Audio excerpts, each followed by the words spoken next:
Hello my friends and welcome to the channel. This keyboard here is a Korg M1. Now if you're a keyboard player and a musician, you will know that this keyboard absolutely dominated the commercial music scene from about 1988 to 1995. Now this keyboard was manufactured in 1988 and it is the top selling synthesizer of all times. It sold over 250,000 units. That's 250,000 sales. Now, love it or loathe it, this instrument does have its place in commercial music history. In fact, a lot of the records of that time, whether they be commercial or underground, you will hear presets from this keyboard on those records. Now, it doesn't have many presets built into it. But why are we talking about this keyboard in the context of a Gary Numan Ade Fenton video? Well, my friends, there's a good reason for it. Watch this.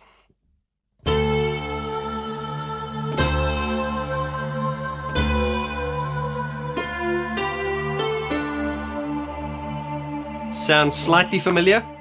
Well, there's a good reason for that, and that is because that is the sound that Gary Numan claimed for himself. Now, it's not edited, it's not tweaked. Gary Numan has taken this straight off the Korg M1. What's fascinating about Gary sort of claiming that sound is the fact that if you look at the fact that the Korg M1 sold 250,000 units all over the world, it was on pretty much every hit record between 1988 and 1995. So how did Gary manage to choose a sound that no one had used before? That baffles me, because there are not a lot of sounds on this. In fact, I will do another video later on this keyboard in depth. But I just want you to know that that sound, which is now the iconic Numan sound, comes from this keyboard, the Korg M1. In fact, when you turn this on its default position, the very first sound that comes up is this sound called Universe. And that's this one. Familiar sounding as well? That's because Gary Numan used this keyboard is all over Sacrifice. And in fact, when we go to this program mode here, preset number 90, Beauty, that is the sound.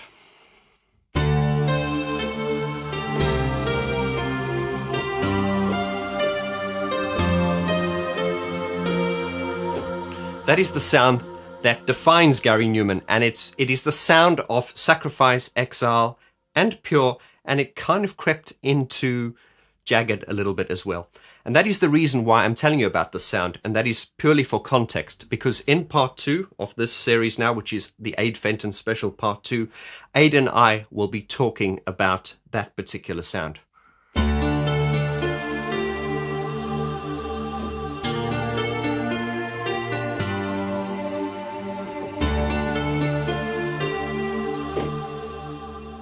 It's the sound of Numan, isn't it?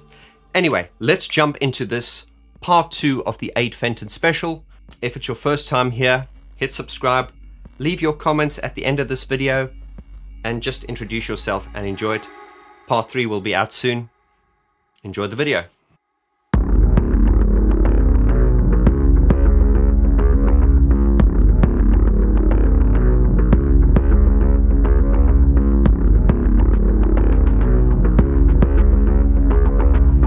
Hi guys, and welcome to Geek Talk, where we talk deep and geek about pianos, keyboards, synthesizers, and music production. And this is part 2 of my exclusive Ade Fenton special. If you've not seen part 1, look in the description below to see part 1 before you come back to this. Ade, right, so we could be here all day, but let's just pick up where we left in part 1. We spoke about the fact that a lot of the albums where I thought they were real drums, they weren't. They were in fact programmed by your good self on the pad. I've sort of half played in on the drum pad, and then, as I say, tied it up where I've played badly or whatever. And then so you say you send them to Richie? Sometimes I'll send something to Richie and just say, "Oh, just cast an eye over this. Just let me know if it sounds, doable." Sometimes, and then he'll say. Most of the time, he'll say, "Yeah, it sounds great," and then sometimes he'll say, like I mentioned about the Chosen, you'd need 8 arms to play that, but you take one of them out and it loses all that nuttiness. I think that is kind of accepted, but I think once again, most people won't recognize it. Joe Bloggs is not going to recognize that. But I just think to we, the producer, we're quite conscious of the fact that is this how a real drummer is going to do it? But I think because of the nature of this music, because it's very, otherworldly, you need to throw that out the window and just go, well, if it sounds good, it sounds good. Yeah. Is that right? Yeah. Definitely. Yeah. Something that you spoke about just before we were recording here, and it's something that I'm very excited about, and I wasn't aware about, is that you're going to be remixing a lot of the previous albums. Oh, is that right? No. Yeah. So we're not remixing them, we're re-recording. Re-recording them. So re-recording from scratch, except for Jagged. Jagged is going to be mixed again. Nathan's going to take a look at it with me, just to see what happened, using all the original parts, nothing new. But Sacrifice, Exile and Pure, they are completely re-recorded. So, but I've wanted to be very authentic to the originals. So, M1 Beauty is still there. I haven't got rid of it, because otherwise it wouldn't sound like Pure, or it wouldn't sound like Exile or Sacrifice. But they sound like the original versions, but you can now hear absolutely everything going on. Gary's voice sounds clear, and I'm really pleased with how it's gone. We're going to talk about the M1 Beauty. In fact, guys, I'm going to do a video on the M1 Beauty. It was David Brooks when I was interviewing him. Yeah. And because we did notice at some point in the production that sound disappeared, and I believe it was you who said, Gary, we need to stop using this sound. The thing is, I love that sound. It's a beautiful sound. It is such a lovely sound. But Gary, I think, was using it on Sacrifice, Exile, and Pure, and then on the demos for Jagged, I used them again. And on that album, I said maybe we should start phasing it out, because it's identifiable with that particular phase. Those three albums kind of belong together, don't they? And so let's start phasing it out. And of course, because he mixed Jagged, he got away with it's his album. He got away with just using. He got away with using it. He's just sneaking it in, But that's fine. I don't mind that. I can see why. I was talking to David Brooks. I can see why he uses that sound, because it's a preset straight off the Korg M1, and it just works because it's. And the funny thing is that sound is, although it's a preset from the M1, and the M1 was, everyone used it, so the sounds were easily identifiable. The problem is, Gary has made that sound his own. Exactly. No one else can use that, because they're going to go, that's a Numan sound. Even though it is a preset from the Korg M1. Yeah, look, Gary still uses it 8 times out of 10. Gary uses it as his writing tool still. And so some of the demos will still come in with Beauty or whatever. And then that's totally fine, because now we're sort of past that stage where it's, the joke, we're past the sort of joke phase of it now, but he uses it as a writing tool. I think on the Intruder, actually, he used it less, because I think he said that it was kind of, when he was using it with the songs on Intruder, it was sort of pushing some of the songs in a particular direction. Songs like Now and Forever, for example, it works beautifully, and sometimes, if on Now and Forever, I think it was on the demo, and it sounded lovely. It sounded really nice. So I kind of made a sound that had that kind of choral thing, and to sort of replace it, if because we couldn't. It's not like we couldn't use Beauty again, because it's a shit sound. We couldn't use Beauty again because it had been used on every album in the 90s and the early 2000s, and so it'd sound like we've gone backwards a little bit, So yeah, I can, as I said, we'll get off the Beauty sound, but I can see why he uses it, because knowing the way Gary works on one of his, I follow him on Patreon, and I know he sits by a piano and he very much sketches out the melody, and that's why a lot of his songs have got he'll be singing the melody, but there'll be a keyboard part playing that melody, and that's kind of like that worked a lot with Beauty, for example. One stranger, one heartbeat, one love is for. So that's the way he writes. So I think it's just very comfortable. But yeah, the Beauty sound. Glad we've lost it finally, although we do love it. Yeah. Okay, so let's just. I'm just thinking in terms of workflow now, because you must be very, very busy, because you're obviously. Let's get on to some of the stuff you're doing now. You're doing a lot of theme music for film scores. Film scores. Yeah. It's, my current project, or almost finished actually, is a score for a boxing documentary. It's a score by the same guy, Steve Reed, who did Android in La La Land. And he's done a documentary about Larry Holmes and Muhammad Ali fighting in the late 70s and the sort of beginning of the end for Ali. And you know, for me, it was a challenge because it's different kind of music, you know. But I've really enjoyed it. It's been great, and I love the subject matter. So it you know, for me, it was an easy thing to say yes to. You're composing it. Yeah, I've that's right. All the music for it. But I've been doing it with Tim Slater, who plays bass in Gary's band. He's my composing partner. You know, he's an unbelievable musician, and so for to be working with him again, you know, a really close friend. So Tim will come here for a couple of days, and we'll just mess around for you know, he'll bring his cello or his double bass or whatever, and we'll just make stuff, you know, and then we'll see what fits, and then score, you know, score to picture. But you know, the first time scoring to picture that I did actually was From Inside, which is the soundtrack I did with Gary. So even though that was a sort of apocalyptic, animated apocalyptic film, that was kind of, you know, that was kind of me stepping into that world, you know, and I loved it. You know, it's like a double reward. I can just think now. This is obviously a bit random, but you know, when I think of boxing and I think of your work, I'm interested to hear it, because I doubt you're going to go down the. You're not going to go down that route. We've not done any of that. I should not think. No, absolutely. Any solo projects that you're sort of working? Because you released. I remember you and Gary did a collaboration. I forget the song. It was very, very dark. It was very, very creepy and scary. Okay. What was that one? The Leather Sea, perhaps. Yeah. I mean, I did an album 2000. Crikey, I don't even know when.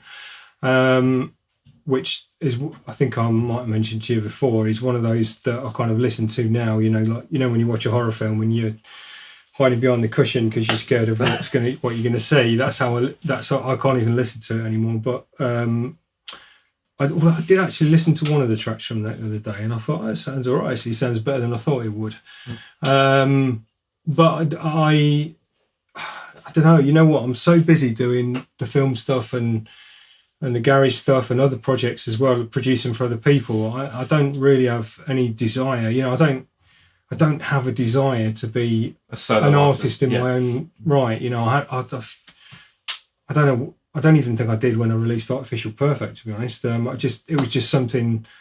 I just split up with someone, and it, you know, I found it a really cathartic is the wrong word, because wasn't really that big a drama, to be honest. But it was great to use those feelings to write some music. I'm sure I will do it though.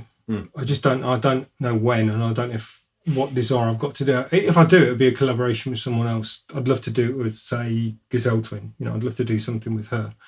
But I don't think I'll be doing anything, you know, that is under my name again. I don't particularly have any desire to do so, and I'm quite happy kind of doing the film stuff and obviously working for Gary and working for other people doing stuff. Yeah.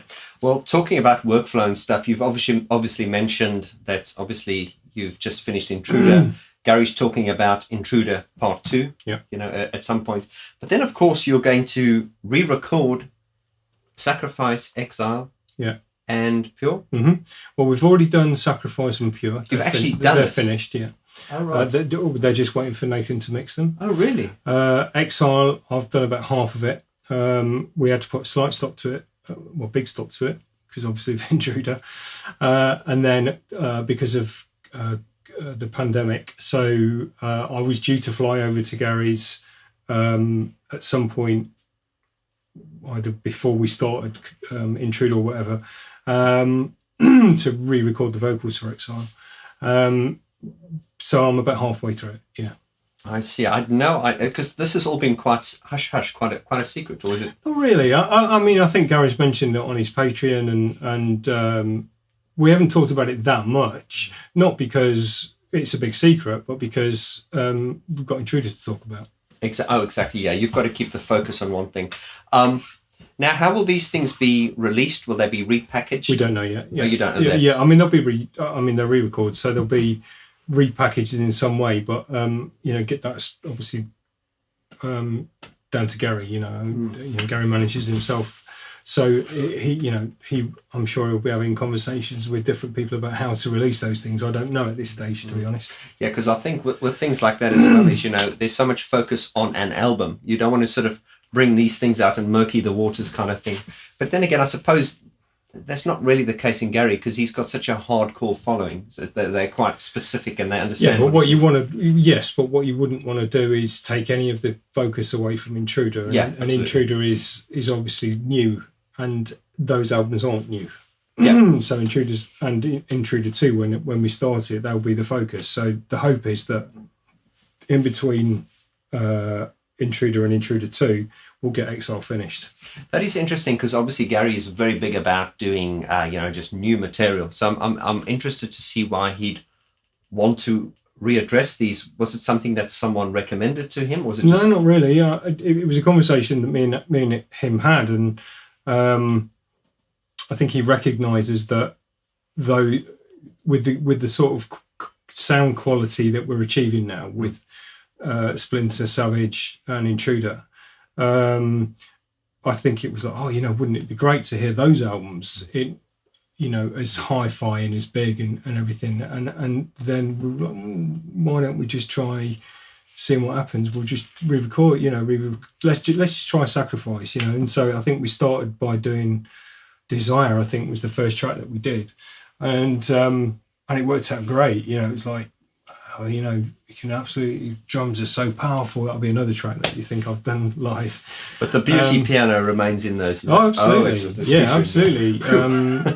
And I'm glad it does, because it's a key part. It's a massively key part of it. It drives those three records, and the religious content of all of those three albums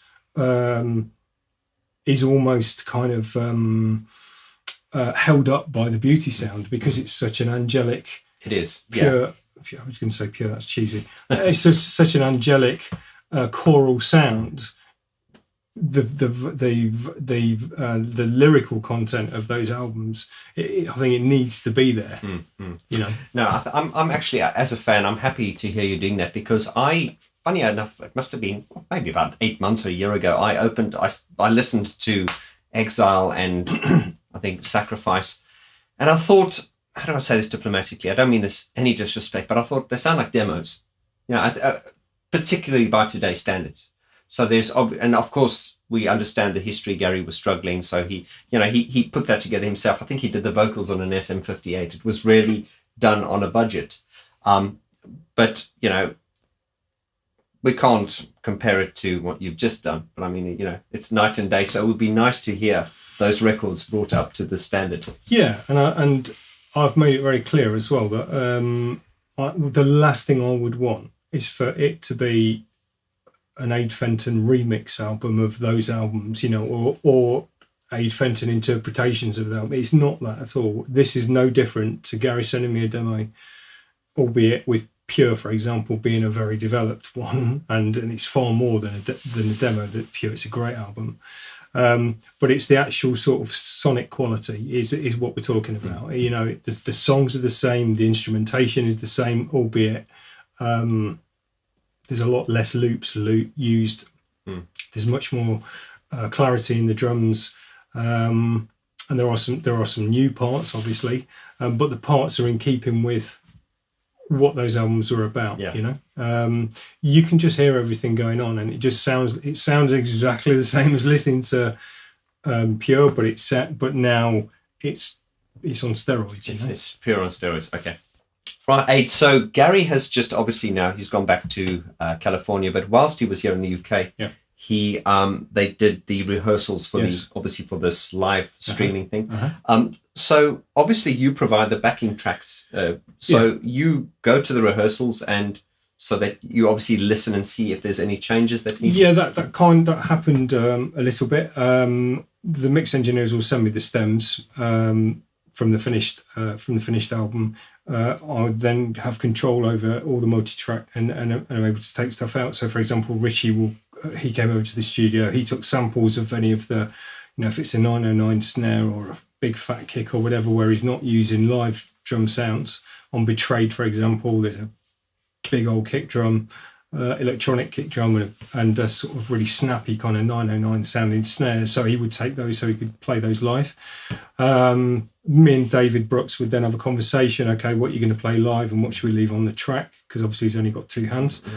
Same with Steve Harris, same with Tim Slade. So we have those conversations. I then prepare a backing track, send it over to David. David then lets me know how it's gone. We tweak and tweak and tweak and tweak. I've ended up doing, probably 4 or 5 days worth of, not all day, every day, but them coming back and saying, oh, this is not quite working or that's not quite working. Then I go to rehearsals and see what it sounds like. That's kind of what happens. Just sort of speaking about David Brooks and the keyboards, there was that incident where David's dad had a health scare. You had to jump in at a moment's notice. Well, that must have been quite stressful for you. It kind of was, yeah, but it was mainly stressful because I was so worried about my friend. I guess that one of them was in Bournemouth and one of them was in Bristol. So Bristol just down the road, so that was easy. And Bournemouth is only like an hour a bit's drive or whatever. So I really enjoyed it. It was just lovely to be back in the band again for a bit. Yes, because you were on tour for the Splinter tour. Is that right? I can't remember. I was on tour for a lot of those. Pleasure Principle and Replicas, I think I did. Death and Rising, I definitely did. I remember almost breaking my neck on playing Big Noise Transmission live because it's such a headbanger. So it's like you were shaking. Yeah. But anyway, yes, I was in the band for a long time, and I miss it. I miss it massively. I miss the camaraderie. I miss being with, they're all my best friends. I miss it massively. But since sort of having a kid and the travelling side of it, I'm not sure. Even if Eddie doesn't need me, he got David. But even if he wanted someone else, I'm not sure what I'd say. I really. Being with them would be fantastic. Yeah. Not being with my little boy would be awful. Well, this brings it nicely on to work practice. You obviously you're an introvert, aren't you? I don't know if I'm an introvert. You're a social introvert. Quite possibly. Yeah, I don't know really. I'm like that as well. If you get me a party, I'm definitely not. No, I was like that as well. I've always been an introvert, but I think life forces you to become, otherwise you're just a recluse. Yeah. But you're quite happy to spend hours and hours in the studio. So on a typical working day, are you very sort of disciplined? You coming here every day at a set time? Or how does that work? 8:30 in the morning, and then have dinner usually around 5:30.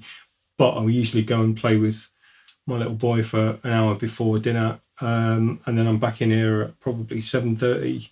And then I'll work usually until about 9:30. And that is that every day? Every day. Every single day? Every day. So you see, guys, this is what it takes to be successful. I think this is something I think a lot of people don't understand and this is getting a little bit philosophical. Everyone we look up to who is successful, we look at them and they go, oh, they're successful.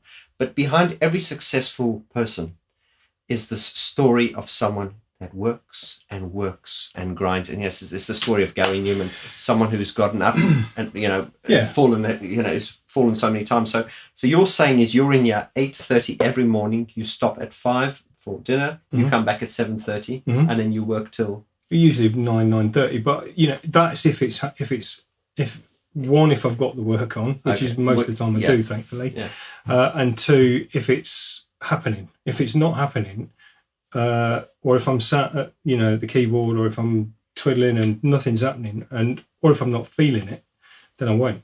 I see. I'll take the dog out or something. I've learnt the hard way, probably, not to push it. If it's just not happening, it's not happening. That is true, and I think that's a problem with a lot of geeks. It's that sitting, sort of hammering away at something and then losing perspective. That happens quite easily. I came into the studio on Friday last week, and I sat here and I just thought, you know what, I just don't want to work today. I didn't. That isn't me being like trying to shirking work, because that's the last thing I would ever do. But it's just like I just wasn't feeling it. I need to feel it. That's right, and you. Fortunately, you do feel it most of the time? Or yeah. Are there just times absolutely. You don't? Yeah, absolutely. And what I've also learnt to do is I will quite often now, before I would start a track and I would finish a track, then I'd move on to the next one. I don't do that anymore. I'll usually start a track, get to a certain point, think, okay, I'm going to leave that now. I've had enough of that one for a bit. And then I'll go and work on something else. And then I'll probably work on a third track. Then by the time I've gone back to the first track I was working on, it sounds fresh again, and I've got a fresh perspective on it. Now I know what it needs. Yeah. Now I know what it needs. And quite often, if I reach a point where I go, God, I just don't know what this needs anymore, just leave it. Push it to one side. If the deadline's not tomorrow, push it to one side, go and work on something else. Even if working on something else is, dusting or cleaning or whatever. Or whatever it might be, working on a different track, or just not even having a purpose, just making cool noises, go and do that for a bit, because when you go back, it will almost always sound fresh. I think that's, I learned this in art in high school when I was doing art. Our art teacher, Mrs. Byrne, God rest her soul, she used to say, when you're drawing a picture, if you paint, it's very much the same thing. Some people, they would, let's say you're drawing a house in a landscape. People would start, they'd draw the house, and they'd finish the house. Then no. She goes, you start the house, then you move to this. You're kind of sketching it out. Yeah. And that's exactly the same with a record. If you're working a record, I feel the best thing is don't finish one track. It's jump from one to the next, and you get this flow going, and you get elements. I do have a method though. When I start a track, whether it's for Gary or for whoever, I'll get the parts. And I will do the vocal, but the vocals come first. I'll sort the vocals out first. So if I've got, so I'll comp all the best takes.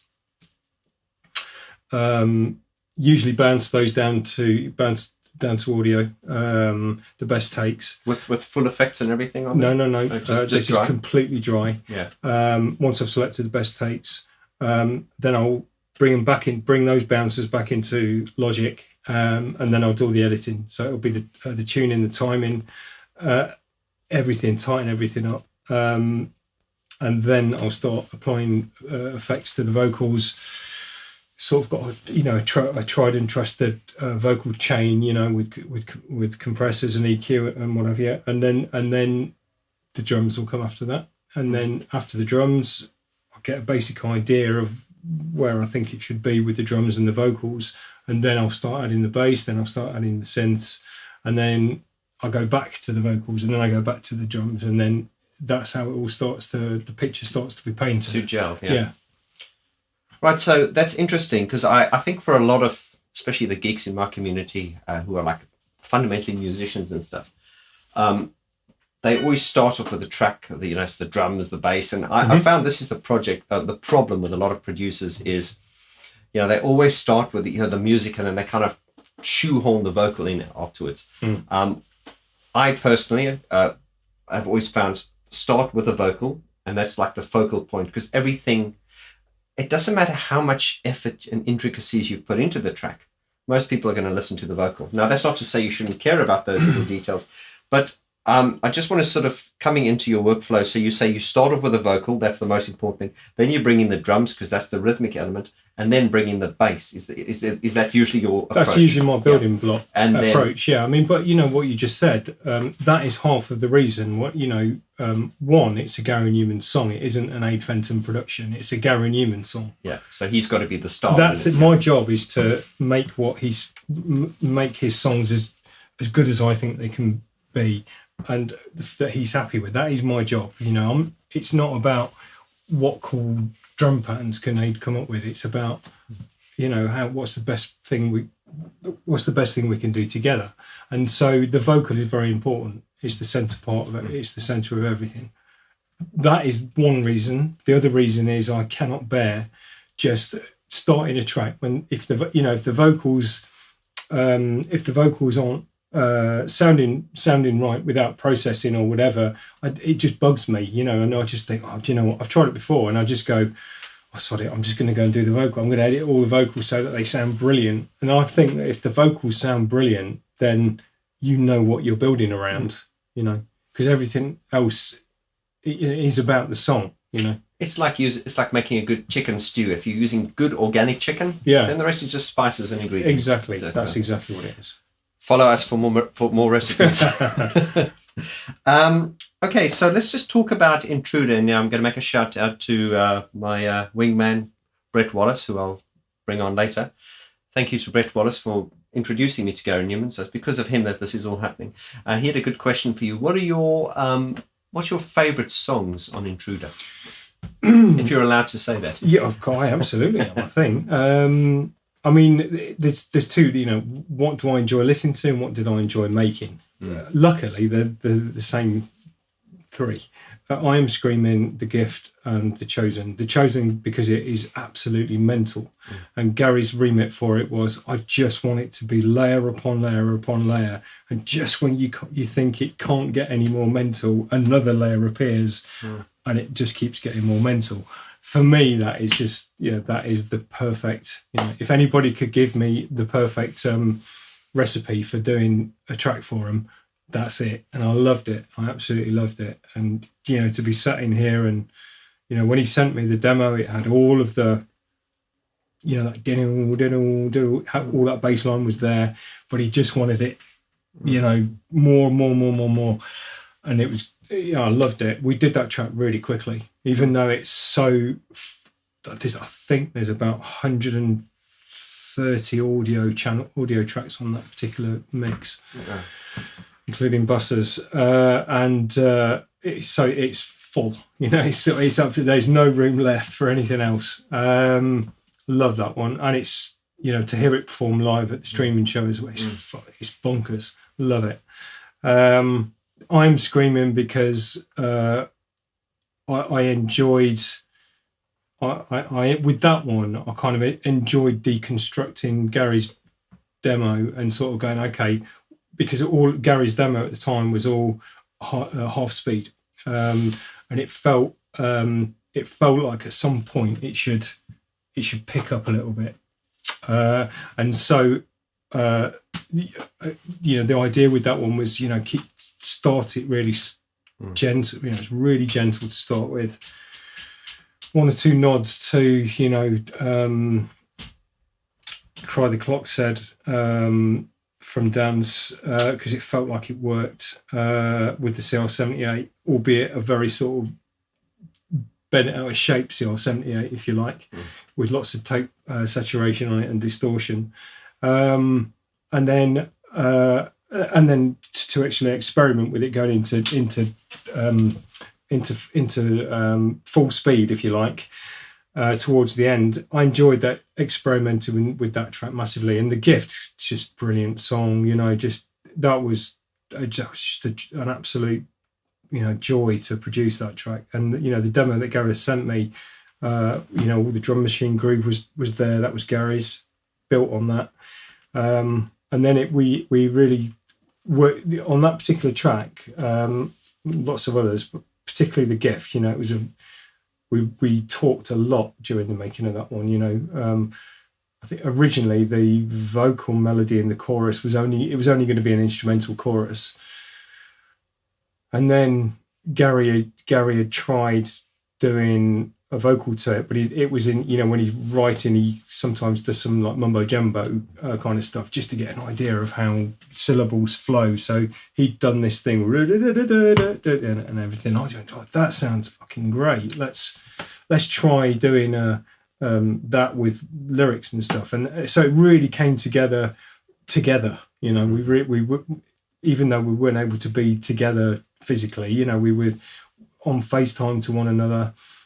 Just going, oh, you know, that works brilliantly, and what do you think about this? And then when Gorkum sent his Yeberhoff for it, which is a bit annoying because, you know, it came quite late, the Yeberhoff, and I don't mean annoying as in anything else other than the fact that I'd got this version of it, and it was like, you know, it sounds great, you know, it sounds good, and then Gorkum sends the Yeberhoff, and it was just fucking incredible, and then I've got to try and fit it into the mix, you know, so I was like taking stuff out, going, all right, and then I'm going, oh God, you know, that's when you just go, right, I'm going to leave that on for a bit, I'm going to go and work on Now and Forever, and then come back to it, and it's fresh again, and that, you know, that, and to have Gorkum's, you know, the bit where it takes off before the instrumental section, just before the second chorus, when his Yeberhoff goes da-da-da-da-da, and it's just like, you know, it fills the room, and they're the moments that you really kind of live for, you know, as a person that makes or produces music.